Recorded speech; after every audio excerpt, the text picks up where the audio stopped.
What's up guys, FixAlex here. Today I'm gonna show you how to remove your tail lights on this 2023 Toyota Sienna.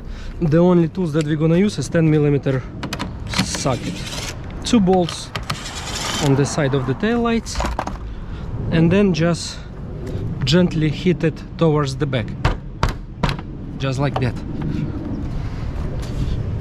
Hold on, I said it's two screws. Okay, yes, right, 2. I removed the wrong one for the bumper. And then hit it to the back, and that's it. Then just remove your connectors. This is the brake light bulb, it's LED, and this is your turn signal bulb. This is regular turn signal bulb, and it's YW21W. That's how you removing your tail lights, guys. I'm gonna stick back everything in. And that's it. Now just put everything together. That's it. Piece of cake. This is bumper, this is tail light.